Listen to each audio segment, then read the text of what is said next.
Hi friends, welcome to postal exams library. Friends, ఈ వీడియోలో మనం ఇండియా పోస్ట్ యొక్క ఐటీ మోడర్నైజేషన్ ప్రాజెక్ట్ గురించి డిస్కస్ చేద్దాము. ఇదేంటంటే మనకి cabinet committee on economic affairs ఏదైతే ఉందో అది మనకి ఈ ఐటీ మోడర్నైజేషన్ ప్రాజెక్ట్ అంటే పోస్టల్ డిపార్ట్మెంట్ని కొంచెం ఇంప్రూవ్మెంట్ చేయడం కోసం ఐటీ మోడర్నైజేషన్ ప్రాజెక్ట్ అనేది స్టార్ట్ చేయడం జరిగింది. సో దానికి అప్రూవల్ మనకి నవంబర్ 2012లో ఇవ్వడం జరిగింది. సో ఈ ప్రాజెక్ట్ కోసం అమౌంట్ వచ్చేసరికి మనకి 4909 crores అప్రూవ్ చేయడం జరిగిందనమాట. సో ఎందుకు ఐటీ మోడర్నైజేషన్ ప్రాజెక్ట్ని ఇంప్లిమెంట్ చేయాలనుకుంటున్నారు అంటే, సో ప్రజెంట్ ఏంటంటే ఎన్విరాన్మెంట్ చూసినట్లయితే అంతా కూడా డెవలప్డ్ అనమాట. సో అన్ని సెక్టార్స్ని కూడా డెవలప్ చేస్తున్నారు. సో దానిలో భాగంగా టెక్నాలజీ డెవలప్ అవుతుంది, అలాగే వర్కింగ్ ప్రాసెస్ కూడా ఇంప్రూవ్ చేస్తారు. ప్రజెంట్ అంతా కూడా మనకి టెక్నాలజీ బేస్డ్ సర్వీసెస్ అన్నీ కూడా రావడం జరిగింది. సో అందుకోసం ఈ ఐటీ మోడర్నైజేషన్ ప్రాజెక్ట్ని పెట్టారు. సో దీనిలో భాగంగా ఏంటంటే పోస్టల్ డిపార్ట్మెంట్ యొక్క వర్క్ ప్రాసెస్ కానీ దానిలో చేస్తున్న సర్వీసెస్ని కానీ సో అన్నిటినీ కూడా మోడర్నైజేషన్ చేయడము, కంప్యూటరైజేషన్ చేయడము, అలాగే ఆ ప్రాసెస్ అన్నీ కూడా స్పీడ్ ఎఫెక్టివ్గా అయ్యేలాగా చేయడం. సో అలా చేయాలనే ఒక ఉద్దేశం, ఇంకా మెరుగైన సర్వీసెస్ అనేవి ప్రజలకు అందించాలి, అలాగే కస్టమర్ని టైం కూడా సేవ్ చేయాలి, కస్టమర్ సాటిస్ఫాక్షన్ కోసం. సో వీటన్నిటి కోసం ఈ ప్రాజెక్ట్ని డెవలప్ చేయడం స్టార్ట్ చేశారు. దీని యొక్క కీ ఆబ్జెక్టివ్స్ ఏంటి అంటే, మన దేశంలో ఉన్న అన్ని పోస్ట్ ఆఫీసెస్ని మోడర్నైజేషన్ చేయాలి, అలాగే కంప్యూటరైజేషన్ చేయాలి అని చెప్పేసి అనుకున్నారు. నెక్స్ట్ ఏంటంటే ఐటీ ఇన్ఫ్రాస్ట్రక్చర్ని ఎస్టాబ్లిష్ చేశారు. సో ఇందులో భాగంగా మనకి డేటా సెంటర్ పెట్టేశారు, అలాగే డిజాస్టర్ రికవరీ సెంటర్ ఒకటి పెట్టేశారు అనమాట. అలాగే అన్ని పోస్ట్ ఆఫీసెస్కి ఆపరేషన్స్కి, మెయిల్ ఆపరేషన్స్కి, లేకపోతే పోస్ట్ ఆఫీసెస్, మెయిల్ ఆఫీసెస్ ఏవైతే ఉన్నాయో వాటన్నిటికీ కూడా నెట్ కనెక్షన్ ఇవ్వడం జరిగిందనమాట. సో ఈ నెట్ కనెక్షన్ కోసం యూస్ చేసింది ఏంటిది అంటే వ్యాన్ని యూస్ చేశారు, వైడ్ ఏరియా నెట్వర్క్ని యూస్ చేయడం జరిగింది. నెక్స్ట్ అలాగే మన operations, mail operations, postal banking, insurance, finance, HR, so వీటన్నిటిని ఆపరేట్ చేయడం కోసం కొన్ని సాఫ్ట్వేర్స్ని ఇంప్లిమెంట్ చేశారు. సో నెక్స్ట్ వచ్చేసరికి ఏంటంటే అలాగే అదేవిధంగా రూరల్ ఏరియాస్లో ఏమేమి ఉంటాయి, మనకి బ్రాంచ్ ఆఫీసెస్ ఉంటాయి. సో ఈ బ్రాంచ్ ఆఫీసెస్కి కొంత ఇన్ఫర్మేషన్ ఇవ్వడం కోసం రూరల్ ఇన్ఫర్మేషన్ కమ్యూనికేషన్ టెక్నాలజీని కూడా డెవలప్ చేశారు. సో దీని యొక్క ఏమేంటంటే బ్రాంచ్ ఆఫీసెస్ ఏవైతే ఉంటాయో రూరల్ ఏరియాస్లో వాటికి హార్డ్వేర్ని సప్లై చేయడము, వాటికి కావాల్సిన కనెక్షన్స్ని, అలాగే సాఫ్ట్వేర్స్ని డెవలప్ చేయడం జరిగిందనమాట. సో ఎంటైర్ ప్రాజెక్ట్ మొత్తం కూడా 8 సెగ్మెంట్స్ని బేస్ చేసుకొని ఇంప్లిమెంట్ చేశారు. ఆ 8 సెగ్మెంట్స్ ఏంటో మనం ఇప్పుడు చూద్దాము. మనకి ఫస్ట్ వచ్చేసరికి చేంజ్ మేనేజ్మెంట్ అనమాట. ఈ చేంజ్ మేనేజ్మెంట్ని ఎప్పుడు ఇంప్లిమెంట్ స్టార్ట్ చేశారంటే 15th October 2012 అనమాట. ఇందులో ఏంటి, టోటల్ డిపార్ట్మెంట్లో మొత్తం వర్క్ ప్రాసెస్ ఏదైతే ఉంటుందో మొత్తం చేంజ్ చేస్తారు. ఏంటంటే ఓల్డ్ ప్రాసెస్లు ఏవైతే ఉంటాయో అవన్నీ తీసేసి కొత్త మెథడ్స్ని ఇంప్లిమెంట్ చేయడం అనమాట. సో దీనికి ఏంటి, చేంజ్ మేనేజ్మెంట్ వర్క్షాప్స్ని కండక్ట్ చేయడం జరిగింది. అదేవిధంగా చేంజ్ రెడీనెస్ సర్వీస్ అంటే వర్క్షాప్స్, సర్వేలు కండక్ట్ చేసి ఏ విధంగా మన డిపార్ట్మెంట్ని ఇంప్లిమెంట్ చేయాలి, దానికోసం ఎలాంటి ప్రాజెక్ట్స్ని స్టార్ట్ చేయాలి, ఏ అప్లికేషన్స్ని ఇంప్లిమెంట్ చేయాలి, సో అలాంటి డెసిషన్స్ తీసుకొని స్టార్ట్ చేయడం జరిగింది. సో దీనికి చేంజ్ మేనేజ్మెంట్కి మనకి కెపాసిటీ బిల్డింగ్ కోసం TCS అనే వెండర్ని అప్రూవ్ చేయడం జరిగిందనమాట. సెకండ్ వచ్చేసరికి డేటా సెంటర్ ఫెసిలిటీ. దీని యొక్క ఇంప్లిమెంటేషన్ ఎప్పుడు స్టార్ట్ అయింది అంటే 28th December 2012. ఇందులో ఏంటంటే మనకి ప్రైమరీ డేటా సెంటర్, అలాగే డిజాస్టర్ రికవరీ సెంటర్ని పెట్టడం జరిగింది. ఇందులో ప్రైమరీ డేటా సెంటర్ వచ్చేసరికి ఎప్పటి నుంచి ఇంప్లిమెంట్ చేశారంటే 3rd April 2013 నుంచి ఇంప్లిమెంట్ చేశారు. డిజాస్టర్ రికవరీ సెంటర్ వచ్చేసరికి మనకి 28th December 2012లో దీన్ని స్టార్ట్ చేయడం జరిగింది. ఇందులో మనకి డేటా సెంటర్ ఎక్కడుంది అంటే ముంబైలో ఉంది. అది ఎప్పటి నుంచి ఆపరేషన్ అంటే స్టార్ట్ అయ్యింది అంటే 3rd April 2013 నుంచి. అలాగే డిజాస్టర్ రికవరీ సెంటర్ వచ్చేసరికి 15th May 2015 నుంచి స్టార్ట్ అయిందనమాట. ఇది ఎక్కడుంది అంటే మైసూర్లో ఉంది. అలాగే డేటా సెంటర్ ఫెసిలిటీ కోసం మనకి ప్రైమరీ డేటా సెంటర్ని ముంబైలో పెట్టారు. దీనికి కావాల్సిన మొత్తం ఇంప్లిమెంటేషన్ అంతా కూడా రిలయన్స్ చేయడం జరిగింది. రిలయన్స్ వాళ్ళు అంటే వెండర్గా అప్రూవ్ చేయడం జరిగింది. నెక్స్ట్ 3rd వచ్చేసరికి ఫైనాన్షియల్ సర్వీసెస్ ఇంటిగ్రేటర్ FSI. దీని యొక్క ప్రాసెస్ ఏంటి అంటే మనకు కోర్ బ్యాంకింగ్, కోర్ ఇన్సూరెన్స్ ఈ రెండిటికి కావాల్సిన సొల్యూషన్స్ ఏవైతే ఉంటాయో వాటిని ఇంప్లిమెంట్ చేయడం అనమాట అన్ని పోస్ట్ ఆఫీసెస్లో.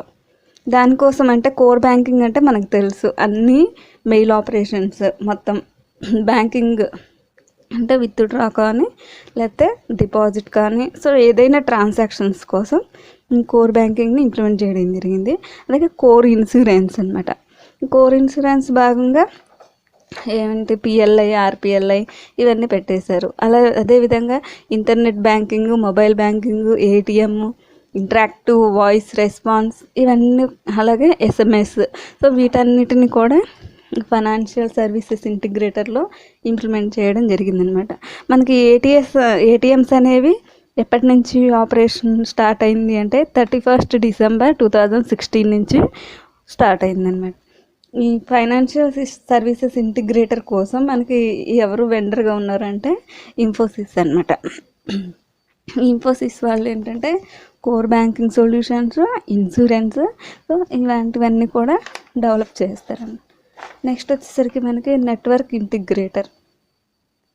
నెట్వర్క్ ఇంటిగ్రేటర్ అంటే మనం దేనికోసం యూజ్ చేస్తాము, నెట్ కనెక్టివిటీ కోసం యూజ్ చేస్తాము. దీని యొక్క ఇంప్లిమెంటేషన్ ఎప్పుడు స్టార్ట్ అయింది అంటే 28th September 2012 నుంచి స్టార్ట్ అయింది. సో ఇందులో భాగంగా మనం యూజ్ చేసిన నెట్వర్క్ ఏంటిది అంటే వైడ్ ఏరియా నెట్వర్క్. సో ఈ వైడ్ ఏరియా నెట్వర్క్ని అదేవిధంగా ఈ డేటా సెంటర్కి కనెక్ట్ చేయడం జరుగుతుందన్నమాట. ఈ నెట్ కనెక్టివిటీ మనకి ఎవరు ప్రొవైడ్ చేస్తున్నారు అంటే సిఫీ టెక్నాలజీ వాళ్ళు ప్రొవైడ్ చేస్తున్నారనమాట. నెక్స్ట్ వచ్చేసరికి core system integrator. Core system integrator అంటే ఇది మనకు తెలిసింది ఏంటంటే ఈ mail operation, retail, logistic, post, philately, finance so వీటన్నిటికీ కావాల్సిన సొల్యూషన్స్ అన్నిటిని కూడా కోర్ సిస్టంలో ఇంప్లిమెంట్ చేస్తారనమాట. అంటే మెయిన్ ఆఫీసర్స్, స్టాఫ్ ఆఫీసర్స్ ఎవరైతే ఉంటారో వాళ్ళకి మెయిల్ ఐడీస్ అంటే ఈమెయిల్ కనెక్ట్ చేయడము, దానికి యాంటీవైరస్ అంటే మన సిస్టమ్కి సాఫ్ట్వేర్ అవన్నీ కనెక్ట్ చేసినప్పుడు సో దానికి వైరస్ వస్తుంది. సో యాంటీవైరస్ని దానికి ఇంప్లిమెంట్ చేయాలి. అలాగే యాక్టివ్ డైరెక్టరీ సో ఇవన్నీ కూడా ఈ కోర్ సిస్టమ్ ఇంటిగ్రేటర్లో డెవలప్ చేయడం జరిగిందనమాట. కోర్ సిస్టమ్ ఇంటిగ్రేషన్ కోసం మనకు వెండర్ ఎవరు అంటే TCS వాళ్ళు ఉన్నారు. So except SB, PLI, RPLI అంటే ఈ మూడికి మాత్రం ఇది ఎలాంటి సపోర్ట్ చేయదు. రిమైనింగ్ కోర్ ఆపరేషన్స్ ఏవైతే ఉంటాయో మెయిల్ ఆపరేషన్స్ కానీ, రిటైల్ కానీ, లాజిస్టిక్, పోస్ట్ కానీ, ఫిలాటలీ, ఫైనాన్స్, అకౌంట్స్ వీటన్నిటికీ కూడా ఈ సొల్యూషన్స్ని ఇంప్లిమెంట్ చేయడం జరుగుతుంది. నెక్స్ట్ వచ్చేసరికి రూరల్ హార్డ్వేర్. రూరల్ అనగానే మనం గుర్తుపెట్టుకోవాల్సింది ఏంటిది అంటే రూరల్ ఏరియాస్లో మనకు ఉండేది బ్రాంచ్ పోస్ట్ ఆఫీసెస్. సో ఈ బ్రాంచ్ పోస్ట్ ఆఫీసెస్కి హార్డ్వేర్ కనెక్షన్స్ ఇవ్వాలి. అంటే ఏమేంటి హార్డ్వేర్స్ మనం యూస్ చేస్తున్న ల్యాప్టాప్స్ కానీ, సిస్టమ్స్ కానీ, మౌసెస్ కానీ, లేకపోతే మొత్తం ఒక ఆఫీస్కి సంబంధించిన హార్డ్వేర్ ఏదైతే ఉంటుందో అదంతా ప్రొవైడ్ చేస్తారు. ఇంకా హార్డ్వేర్కి ఏం కావాలి, పవర్ కనెక్షన్ కావాలి. సో సోలార్ పవర్ ప్యానల్స్ని పెట్టడం జరిగింది.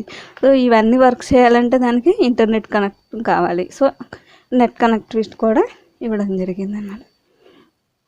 నెక్స్ట్ వచ్చేసరికి ఈ రూరల్ హార్డ్వేర్ అనేది మనకి ఎప్పటి నుంచి ఇంప్లిమెంటేషన్ స్టార్ట్ అయింది అంటే 28th February 2013 నుంచి స్టార్ట్ అయింది. నెక్స్ట్ రూరల్ సిస్టమ్ ఇంటిగ్రేటర్ అంటే ఇప్పుడు మనం ఆల్రెడీ రూరల్ ఏరియాస్లో ఉన్న బ్రాంచ్ పోస్ట్ ఆఫీసెస్కి హార్డ్వేర్, అలాగే solar power panels net connectivity ఇచ్చాము.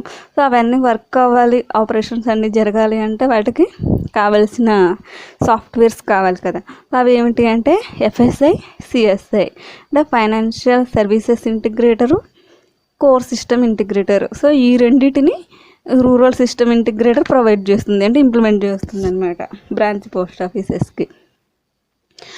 రూరల్ సిస్టమ్ ఇంటిగ్రేటర్కి మనకి అంటే BO సాఫ్ట్వేర్ ఎవరు ఇస్తున్నారు అంటే ఇన్ఫోసిస్ వాళ్ళు ఇస్తున్నారు. నెక్స్ట్ రూరల్ హార్డ్వేర్ ఎవరు ఇస్తున్నారు అంటే సాయి ఇన్ఫోటెక్ సిస్టమ్స్ వెండర్గా తీసుకోవడం జరిగింది. నెక్స్ట్ వచ్చేసరికి mail operation hardware. Mail operation అంటే మనకు తెలుసు, పోస్ట్ ఆఫీసెస్లో మెయిల్ అంటే ఏముంటాయి, లెటర్సే కదా. సో వీటికి కావాల్సిన హార్డ్వేర్ అంటే పోస్ట్ మ్యాన్ మొబైల్ డివైజెస్ ఏవైతే ఉంటాయో అవి కానీ, అదే మెయిల్స్ ఆపరేషన్స్ కావాల్సిన సిస్టమ్స్ కానీ, సో ఇలాంటి హార్డ్వేర్ మొత్తాన్ని కూడా ఈ ప్రొవైడ్ చేస్తుంది. ఇంకా అందులో భాగంగా ఏముంటాయి, డెస్క్టాప్ కంప్యూటర్స్ ఇస్తారు, UPS ఇస్తారు, అలాగే వెయిటింగ్ స్కేల్ ఇస్తారు, మెయిల్స్ వెయిట్ చూసుకోవడానికి కావాలి కాబట్టి. నెక్స్ట్ జెన్సెక్స్ ఇస్తారు, అలాగే tag printers, barcode scanners, next post man hand held devices ఏవైతే ఉంటాయో అవన్నీ కూడా ఇందులో ఇవ్వడం జరుగుతుంది అనమాట. ఈ IT మోడర్నైజేషన్ ప్రాజెక్ట్ ఇంప్లిమెంట్ చేసిన తర్వాత అసలు మెయిన్గా ఏమేమి రిజల్ట్ వచ్చింది అంటే customer satisfaction is the main important అన్నమాట ఇక్కడ. సో కస్టమర్ ఎలాంటి ఇబ్బంది పడకూడదు, అంటే వచ్చి లైన్లో క్యూలో నిలబడి చేయాల్సిన అవసరం లేకుండా ఇంటి దగ్గరే ఉండేసి వాళ్ళు యొక్క సర్వీసెస్ని ఇంటి దగ్గరే ఉండి పొందుకోవచ్చు అనే ఉద్దేశంతో చేయడం జరిగింది. సో దానిలో భాగంగా మనకేంటి, మెయిల్స్, అలాగే banking, insurance, money remittance, transfer operations ఇవన్నీ కూడా పెట్టడం జరిగింది. నెక్స్ట్ మనకి ఫైనాన్షియల్ సర్వీసెస్ ఏవైతే ఉన్నాయో అందులో ట్రాన్స్పరెన్సీ అంటే ఎలాంటి సందేహాలు లేకుండా ఎవ్రీథింగ్ డేటా మొత్తం కూడా కస్టమర్ యొక్క చేతిలోనే ఉంటుంది, అంటే త్రూ మొబైల్ చేసేసుకోవచ్చు. నెక్స్ట్ అలాగే core banking, core insurance solutions. Core బ్యాంకింగ్లో అలాగే కోర్ ఇన్సూరెన్స్ అంటే PLI, RPLI వీటన్నిటిని కూడా ఇంటి దగ్గర ఆ ప్రీమియమ్స్ అన్నీ కూడా అక్కడే తన మొబైల్ ద్వారానే కట్టేసుకోవచ్చు. Next post offices counter, next internet, mobile వీటన్నిటికీ కూడా ఇంప్లిమెంట్ చేస్తారనమాట. సో టెక్నాలజీ పరంగా ఇంప్లిమెంట్ చేయడం జరిగింది. నెక్స్ట్ ఒక కామన్ మ్యాన్కి కావాల్సిన ప్రతిదీ కూడా మన పోస్ట్ ఆఫీస్లో ఉండేలాగా బెటర్ ఫైనాన్షియల్ ఇంక్లూజన్ కోసం చేయడం జరిగిందనమాట. నెక్స్ట్ ఇందులో భాగంగా ఏంటి అంటే కొన్ని స్కీమ్స్ ఉన్నాయి కదా మన గవర్నమెంట్ స్కీమ్స్, సో వాటిలో కూడా ఎలాంటి సందేహాలు లేకుండా ట్రాన్స్పరెంట్గా, క్లియర్గా, ఎఫెక్టివ్గా జరిగేలాగా చేయడం జరిగింది. నెక్స్ట్ మనం ఇప్పుడు కోర్ బ్యాంకింగ్ సొల్యూషన్ అంటున్నాం కదా, దాని గురించి తెలుసుకుందాం. What is the core banking solution? It is a integrated network. So దీనికి ఏంటి అంటే ఎనీ టైమ్ ఎనీవేర్ బ్యాంకింగ్, అంటే కస్టమరు ఎక్కడున్నా కానీ ఏ టైంలో అయినా ఎప్పుడైనా తన యొక్క ట్రాన్సాక్షన్స్ కానీ లేకపోతే డిపాజిట్ కానీ విత్డ్రాల్ కానీ చేసుకోవచ్చు. So this is the main reason for core banking solutions. దీనికోసం కస్టమర్కి కావాల్సింది ఏంటిది, ఓన్లీ సేవింగ్ బ్యాంక్ అకౌంట్ ఉంటే సరిపోతుంది. నెక్స్ట్ అలాగే అతను ట్రాన్సాక్షన్స్ అన్నీ చేయాలి అంటే పోస్ట్ ఆఫీస్ ATMs కూడా మనకి కావాలి. సో ట్రాన్సాక్షన్స్ అన్నీ కూడా ATM ద్వారా, మొబైల్ ద్వారా, ఆన్లైన్ ద్వారా చేసుకోవచ్చు. అదే కోర్ బ్యాంకింగ్ సొల్యూషన్లో మనకి కస్టమర్కి ఇస్తున్న బెనిఫిట్స్ అన్నమాట. Next core insurance solutions. Core insurance solutions అంటే మనకు PLI, RPLI, postal life insurance, next ఇంకోటి RPLI అన్నమాట. సో ఇవి కూడా టెక్నాలజీ బేస్గా ఇంప్రూవ్ చేయడం జరిగింది. ఎప్పటి నుంచి స్టార్ట్ అయింది ఈ ఇన్సూరెన్స్ సర్వీసెస్ అంటే మనకి 2014 నుంచి ఇంప్లిమెంట్ చేయడం జరిగింది. నెక్స్ట్ వచ్చేసరికి India post payments bank, public investment board వీళ్ళు ఎప్పుడు మనకి ప్రపోజల్ ఇవ్వడం జరిగిందనమాట. ఈ పోస్ట్ పేమెంట్ బ్యాంక్ కోసం. సో దాన్ని అప్రూవ్ చేయడం జరిగింది. మనకు పోస్ట్ పేమెంట్ బ్యాంక్ పెట్టడం కూడా జరిగింది. ఆ స్టార్టింగ్ వచ్చేసరికి 2 బ్రాంచెస్ పెట్టారు. ఒకటి రాయ్పూర్, రాంచీ. ఎప్పుడు అంటే 30th January 2017లో పెట్టడం జరిగింది. నెక్స్ట్ దీంట్లో భాగంగా ఏంటి అంటే డైరెక్ట్ బెనిఫిట్ ట్రాన్స్ఫర్స్ పేమెంట్స్ అనమాట. అంటే ఏదైనా సరే ఇండియా పోస్ట్ పేమెంట్ బ్యాంక్ ద్వారా మీరు అమౌంట్ని పే చేయొచ్చు. మీ స్కీమ్స్కి కానీ, లేకపోతే ట్రాన్సాక్షన్స్ కానీ, లేదా శాలరీ అకౌంట్స్ని లింక్ చేసుకోవడం కానీ ప్రతిదీ కూడా ఈ ఐపీపీబీ ద్వారా చేసుకోవచ్చు. నెక్స్ట్ వచ్చేసరికి ఈ కామర్స్ ఇనిషియేటివ్స్ అంటే మెయిన్ దేనికోసం పెట్టడం జరిగింది అంటే పార్సిల్ బుకింగ్ కోసం అనమాట. సో ఈ పార్సిల్ బుకింగ్ ఓవరాల్ కంట్రీ మొత్తం ఎక్కడైనా సరే, all over the country, so ఎక్కడైనా సరే పార్సిల్ బుక్ చేసుకోవచ్చు త్రూ ఈ కామర్స్ బిజినెస్ అన్నమాట అది. సో దీనిలో మెయిన్ ఏంటి అంటే స్పీడ్ పోస్ట్ని ఇంప్రూవ్ చేస్తారనమాట. ట్రాకింగ్ కోసం ఎక్కడి నుంచి ఎక్కడికైనా సరే మీ పార్సిల్ అనేది ఎక్కడుంది, ఎంతవరకు రీచ్ అయింది అనేది మీరు ఈ స్పీడ్ పోస్ట్ ట్రాకింగ్ ద్వారా తెలుసుకోవచ్చు అన్నమాట. అలాగే మనకి కొన్ని ఇవంటే ఈ కామర్స్ బిజినెస్ వీళ్ళు ఉంటారు కదా, వీళ్ళతోటి టైప్ అవ్వడం జరిగింది.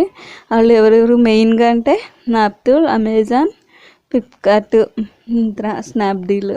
సో వీళ్ళతోటి టైప్ అవ్వడం జరిగింది. More than 1000 e commerce players అనమాట. వీళ్ళందరితో కూడా టైప్ అవ్వడం, మనం ఇంకా ఈ పార్సిల్ యొక్క ఆన్లైన్ సేల్ ఆఫ్ మెర్కండైజ్ ఇవన్నీ కూడా ఇంప్రూవ్ చేయడం జరిగింది. నెక్స్ట్ అలాగే ఒక పైలట్ కూడా స్టార్ట్ చేశారు. అదేంటిది అంటే snapdeal.com. ఇది ఎప్పటి నుంచి ఇంప్రూవ్ అయిందంటే 25th December 2014 నుంచి స్టార్ట్ అయిందనమాట. దీని ఒక మెయిన్ ఎయిమ్ ఏంటి అంటే online sale of merchandise Varanasi weavers ఎవరైతే ఉంటారో వాళ్ళ కోసం పెట్టడం జరిగిందనమాట. నెక్స్ట్ అలాగే ఇందులో భాగంగా మనకి షార్ట్ మెసేజింగ్ సర్వీస్ కూడా పెట్టడం జరిగింది. సో ఎప్పుడైతే పార్సిల్ బుక్ చేసుకుంటారో అప్పుడు వెంటనే సెండర్ అడ్రస్కి మనకి మొబైల్కి SMS వెళ్ళిపోతుందన్నమాట. అలాగే డెలివరీ పోస్ట్ ఆఫీస్కి, అలాగే డెలివరీ స్టేటస్ అంతా కూడా అందులో చెప్తారు, చూసుకోవచ్చు అనమాట మనం. నెక్స్ట్ అలాగే గంగా నది నుంచి హోలీ వాటర్, గంగాజలం అంటారు కదా, సో అది కూడా మనం బుక్ చేసుకోవచ్చు. నెక్స్ట్ అలాగే ఈ పల్సెస్ ఏవైతే ఉంటాయో వాటిని కూడా మనం సెండ్ చేసుకోవచ్చు అన్నమాట. ఇది ఈ కామర్స్ ఇనిషియేటివ్స్. నెక్స్ట్ వచ్చేసరికి ప్రాజెక్ట్ యారో.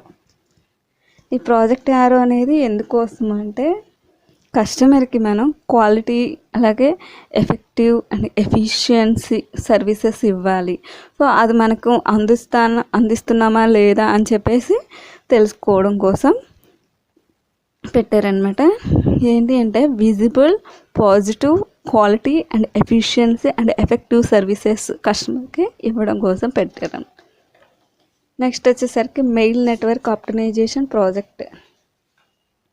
మెయిల్ నెట్వర్క్ అంటే ఇప్పుడు మనకి కస్టమర్ యొక్క ఆర్టికల్ని రిజిస్టర్ మెయిల్ కానీ, స్పీడ్ పోస్ట్ కానీ, పార్సిల్ కానీ ఏదైనా సరే ట్రాక్ చేసుకోవడానికి మన ఇండియా పోస్ట్ యొక్క వెబ్సైట్లో ట్రాక్ చేసుకోవడం కోసం tracking facility for all mails ఇది పెట్టడం జరిగిందనమాట. సో దీనిలో భాగంగా ఏంటి ఆన్లైన్ ట్రాక్ అండ్ ట్రేస్ సిస్టమ్ని ఇంప్లిమెంట్ చేశారు. Next mobile money transfer services. ఇదేంటి అంటే instant money transfer from one place to another using mobile. So mobile ద్వారా మనీని వన్ ప్లేస్ నుంచి అనదర్ ప్లేస్కి ట్రాన్స్ఫర్ చేసుకోవచ్చు అనమాట. అది కూడా ఇమీడియట్గా జరిగిపోతుంది వితిన్ సెకండ్స్లో. త్రూ ఇండియా పోస్ట్ ఆఫీసెస్ ద్వారా అయినా చేసుకోవచ్చు, లేదా మొబైల్ ద్వారా అయినా చేసుకోవచ్చు అనమాట. Next India post help centre. దీని యొక్క హెల్ప్ సెంటర్ నెంబర్ వచ్చేసరికి 1924 అనమాట. అంటే కస్టమరు తనకి ఏదైనా ఇన్ఫర్మేషన్ కావాలి అనుకుంటే ఎయిదర్ స్కీమ్స్ గురించి కానీ, లేకపోతే మెయిల్ ఆపరేషన్స్ గురించి కానీ, వర్కింగ్ అవర్స్ గురించి కానీ, ప్రతి దాని గురించి కూడా కస్టమర్ ఈ టోల్ ఫ్రీ నెంబర్కి కాల్ చేసి ఇన్ఫర్మేషన్ తెలుసుకోవచ్చు. ఇది ఎప్పటి నుంచి ఇంప్లిమెంట్ చేశారు అంటే 12th సెప్టెంబర్ 2016 నుంచి ఇంప్లిమెంట్ చేయడం జరిగింది. సో మన యొక్క యాక్టివిటీస్ కానీ స్కీమ్స్ గురించి కానీ మన సర్వీసెస్ ఏవైతే ఉంటాయో వాటన్నిటి గురించి కస్టమర్కి ఇన్ఫర్మేషన్ ఇవ్వడం జరుగుతుందన్నమాట ఈ టోల్ ఫ్రీ నెంబర్ ద్వారా. Next mobile applications through Android. Mobile application అంటే మనకి పోస్ట్ ఇన్ఫో యాప్ పెట్టేశారు కదా. సో ఆ యాప్ని ఎవరు డెవలప్ చేశారు అంటే ఇది ఒక ఆండ్రాయిడ్ అప్లికేషన్ అనమాట. ఇండియా పోస్ట్ యొక్క ఆండ్రాయిడ్ అప్లికేషను. దీన్ని డెవలప్ చేసింది centre for excellence in postal technology. ఎక్కడుంది? మైసూర్లో ఉందన్నమాట. వీళ్ళు డెవలప్ చేశారు. దీని యొక్క basic India post info app యొక్క బేసిక్ ఏంటంటే ట్రాకింగ్ ఆఫ్ గుడ్స్, అంటే మెయిల్స్ ఏవైతే ఉంటాయో వాటిని ట్రాక్ చేసుకోవచ్చు. అదేవిధంగా ఏదైనా పోస్ట్ ఆఫీస్ యొక్క అడ్రస్ కానీ పిన్ కోడ్ కానీ ఏదైనా చెక్ చేసుకోవచ్చు. కంట్రీలో ఎక్కడ ఉన్న పోస్ట్ ఆఫీస్ యొక్క అడ్రస్ అయినా ఇందులో తెలిసిపోతుంది. అలాగే పోస్టేజ్ ఎంత పడుతుంది అనేది కూడా క్యాలిక్యులేట్ చేసుకోవచ్చు. నెక్స్ట్ అలాగే పిఎల్ఐ యొక్క ప్రీమియం ఎంత ఉంటుంది అది కూడా తెలుసుకోవచ్చు. నెక్స్ట్ అలాగే ఈ మనీ ఆర్డర్ ఉంటుంది, ఎలక్ట్రానిక్ మనీ ఆర్డర్ కూడా సెండ్ చేసుకోవచ్చు ఈ పోస్ట్ ఇన్ఫో యాప్ ద్వారా. అలాగే ఇన్స్టంట్ మనీ ఆర్డర్ కూడా చేసుకోవచ్చు. నెక్స్ట్ ఫిలాటలిక్ ప్రోడక్ట్స్ ఏవైతే ఉంటాయో అవి కూడా కొనుక్కోవచ్చు అనమాట. నెక్స్ట్ గంగాజల్, ఇలాంటివన్నీ కూడా ఈ యాప్ ద్వారా మనం ఈజీగా, అంటే ఆ పోస్ట్ ఆఫీస్కి వచ్చి క్యూలో నిలబడి చేసే లేకుండా ఇంటి దగ్గరే ఉండి యూస్ చేసుకోవచ్చు అనమాట ఈ పోస్ట్ ఇన్ఫో యాప్ ద్వారా. నెక్స్ట్ వచ్చేసరికి ఈ పోస్ట్ అంటే ఏంటంటే it's a unregistered hybrid mail.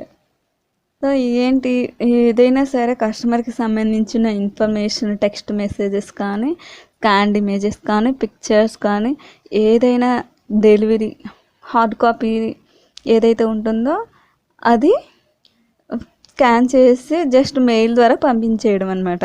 So అది హార్డ్ కాపీ తీసుకెళ్ళి పోస్ట్ మ్యాన్ కానీ డెలివరీ స్టాఫ్ ఎవరైనా సరే అడ్రస్లో డెలివరీ చేసేస్తారు. నెక్స్ట్ కిసాన్ వికాస్ పత్రాస్. ఇది మనకి 1st డిసెంబర్ 2011లో డిస్కంటిన్యూ అయ్యింది. తర్వాత మళ్ళీ 18th నవంబర్ 2014 నుంచి కంటిన్యూ అయింది అనమాట.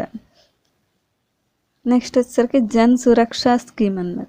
ఇందులో 2 స్కీమ్స్ ఉన్నాయి జన్ సురక్ష స్కీమ్స్లో. అవేంటి అంటే ఒకటి ప్రధానమంత్రి సురక్ష బీమా యోజన, అలాగే ప్రధానమంత్రి జీవన్ జ్యోతి బీమా యోజన అనమాట. ఈ రెండింటిని కూడా ఎప్పుడు లాంచ్ చేశారు అంటే 7th సెప్టెంబర్ 2015 నుంచి స్టార్ట్ చేయడం జరిగింది. అన్ని పోస్ట్ ఆఫీసెస్లో చేయడం జరిగింది అనమాట.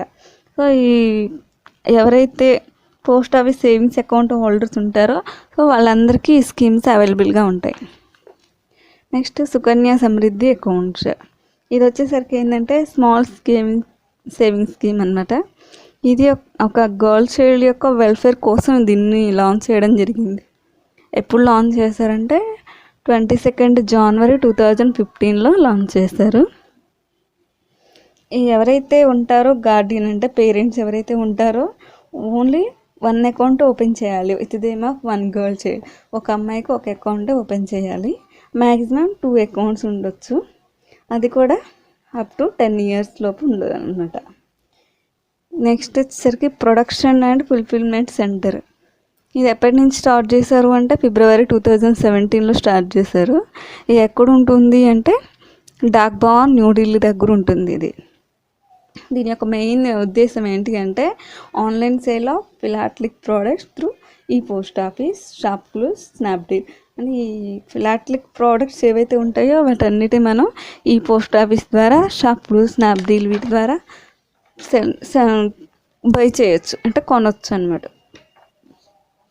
Next Swachh Bharat mission. ఈ స్వచ్ఛ భారత్ మిషన్ ఏంటి అంటే పోస్టల్ డిపార్ట్మెంట్ మొత్తాన్ని కూడా క్లీనింగ్ చేయడం అనమాట. అందులో భాగంగా weeding out and disposal of absolute records, అంటే ఓల్డ్ రికార్డ్స్, ఓల్డ్ ఫర్నిచర్, ఈ వేస్ట్, సో వీటన్నిటిని కూడా క్లీన్ చేసేయడము. అదేవిధంగా సరౌండింగ్స్, పోస్ట్ ఆఫీసు సరౌండింగ్స్ కానీ, పోస్టల్ కాలనీస్ కానీ ఇవన్నిటిని క్లీన్ చేయడం అనమాట.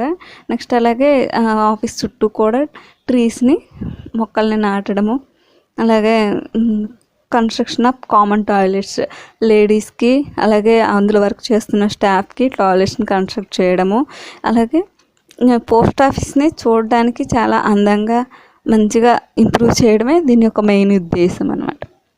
Next social media. Social media అంటే మనకి ఉండేది ఫేస్బుక్, ట్విట్టర్, అలాగే ఇందులో మనకి డిపార్ట్మెంట్ యొక్క ఫేస్బుక్ అలాగే ట్విట్టర్ పేజ్ అఫీషియల్ పేజ్ని స్టార్ట్ చేయడం జరిగింది. ఈ ట్విట్టర్ సేవ అన్నదాన్ని ఎప్పుడు స్టార్ట్ చేశారంటే 2 ఆగస్ట్ 2016 నుంచి స్టార్ట్ చేశారు. Next philately. ఫిలాట్లీ అంటే మనకు తెలుసు కదా, పర్చేజ్ ఆఫ్ ఫిలాట్లిక్ ప్రోడక్ట్స్. అది కూడా ఈ కామర్స్ పోర్టల్ ఏదైతే ఉందో ఈ పోస్ట్ ఆఫీస్ అనేది, దాంట్లో ఈ ఆన్లైన్ పర్చేజ్ ఆఫ్ ఫిలాట్లిక్ ప్రోడక్ట్స్ అనమాట. మనం ఆన్లైన్ ద్వారా పే కొనుక్కోవడం అనమాట. ఈ యాప్ని గూగుల్ ప్లే స్టోర్లో ఎప్పుడు పెట్టారు అంటే నవంబర్ 2, 2015లో పెట్టడం జరిగింది.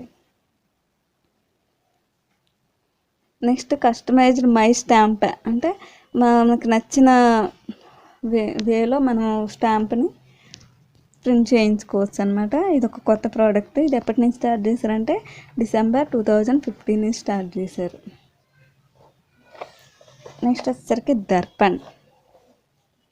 దర్పణ్ అంటే digital advancement of rural post office for a new India. ఇదేంటి అంటే ఇది ఒక ఐటీ మోడర్నైజేషన్ ప్రాజెక్ట్లో ఇది ఒక 1 పార్ట్ అనమాట. దీనికోసం ఎంత అమౌంట్ అంచనా వేశారంటే 1400 crores. ఈ అంచనాతోటి ఈ ప్రాజెక్ట్ని స్టార్ట్ చేయడం జరిగిందనమాట. ఇదేంటి, బ్రాంచ్ పోస్ట్ ఆఫీసెస్ ఏవైతే ఉంటాయో వాటికి లో టెక్నాలజీ సొల్యూషన్ అలాగే information and communication technology devices కల్పించడం దీని యొక్క మెయిన్ ఎయిమ్ అనమాట. దీని ద్వారా కస్టమర్స్కి మనకు బెస్ట్ సర్వీసెస్ అందించాలి అని చెప్పేసి ఒక ఉద్దేశంతో.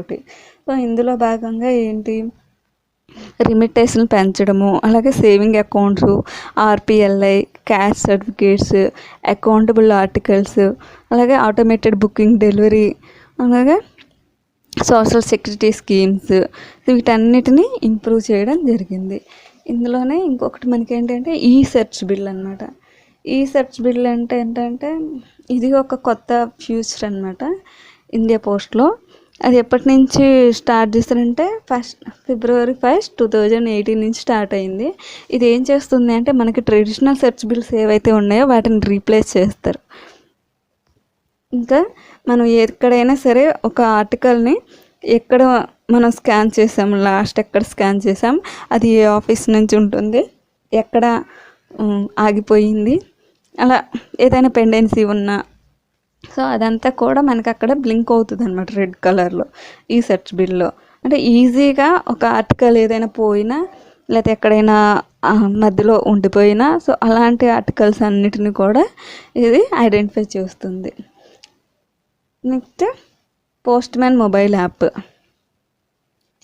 పోస్ట్ మ్యాన్ మొబైల్ యాప్లో ఏంటంటే ఎందుకోసం అంటే ఒక ఆర్టికల్ని మొబైల్లో స్కాన్ చేసిన వెంటనే సో కస్టమర్కి మెసేజ్ వెళ్తుందనమాట. అంటే తన యొక్క ఆర్టికల్, తన యొక్క లెటర్ ఏదైతే ఉంటుందో అది ఈరోజు డెలివరీకి వస్తున్నారు అని చెప్పేసి ఇన్ఫర్మేషన్ డైరెక్ట్ కస్టమర్ మొబైల్కి వెళ్తుంది.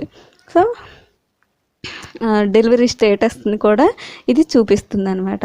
సో ఇది ఎప్పటి నుంచి ఇంప్లిమెంట్ చేశారు అంటే February 10, 2018 నుంచి ఇంప్లిమెంట్ చేయడం జరిగింది. Next IPS resources upgradation. ఇదేంటి అంటే మనకి ఇంటర్నేషనల్ ఆర్టికల్కి సంబంధించిన డేటాని ఎక్స్చేంజ్ చేసుకోవడం కోసం ఇది పెట్టడం జరిగిందనమాట. అంటే మన ఇండియాకి అలాగే పార్ట్నర్ కంట్రీస్ ఏవైతే ఉంటాయో వాటికి ఇంటర్నేషనల్ ఆర్టికల్స్ యొక్క ట్రాకింగ్ డేటాని ఎక్స్చేంజ్ చేసుకోవడం కోసం పెట్టడం జరిగిందనమాట. ఫ్రెండ్స్, ఈ వీడియో మీకు నచ్చినట్లయితే లైక్ చేయండి, షేర్ చేయండి, అలాగే మన ఛానల్ని సబ్స్క్రైబ్ చేయడం మాత్రం మర్చిపోకండి. Thanks for watching friends.